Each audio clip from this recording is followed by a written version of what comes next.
Today's markets are driven by constant headlines, interest rates, and inflation data, elections, global tension. While the stories change, investor emotions don't. The real risk right now is not volatility necessarily. It's reacting emotionally instead of sticking to a thoughtful plan. And Micah Tipton with Evans Financial Group is here to talk a little bit more about that. Micah, you've got 3 things for us to know about today. Yeah. Start with strategy.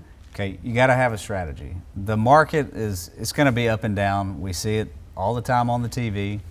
And if you don't have a plan for that, you're going to be in trouble. People are left making knee-jerk reactions to what they see in the headlines. And the biggest downfall of that is if you try to get out of the market before it's too late or time it to get back in, instead of just sticking with a long-term plan, that's where people really hurt their investments because they take all the losses and miss out on the recoveries. Yeah. So don't let the emotions lead the way. Have a plan you can stick to.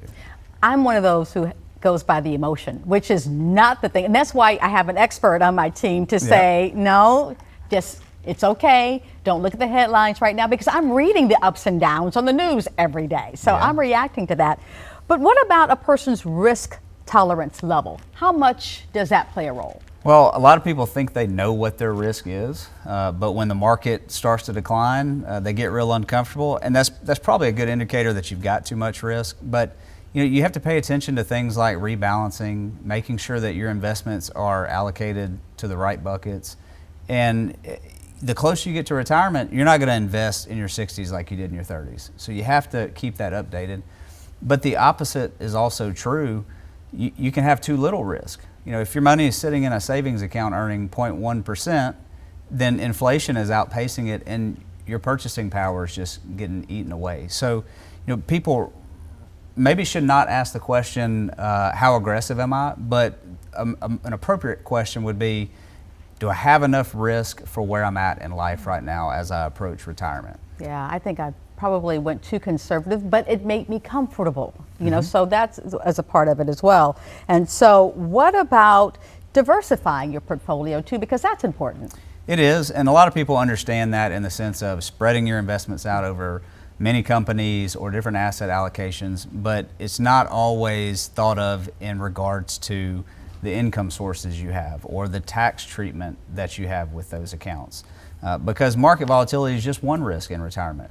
Inflation, taxes, there's a lot we have to look out for, and we look at a portfolio like a chair. You got 4 legs on it. If one gets kicked out, not too big a deal. But if you only have 1 or 2 legs to stand on, you can get hurt real quick with that. So we've seen a lot of ups and downs in the last 12 months. Do you like a market like that? How do you feel personally when you see all of the ebbs and flows? You see the patterns and you understand that we will have down months and years, but that's part of the cycle of the market and our economy, and you just have to be proactive with the strategy, something that you can hang your hat on and not sweat the ups and downs so bad. It's like the captain of a ship. You've got to remain calm in that storm. That's who I want navigating me through a storm. All right, Micah, thank you so much. And speaking of weather, let's check in now with our meteorologist.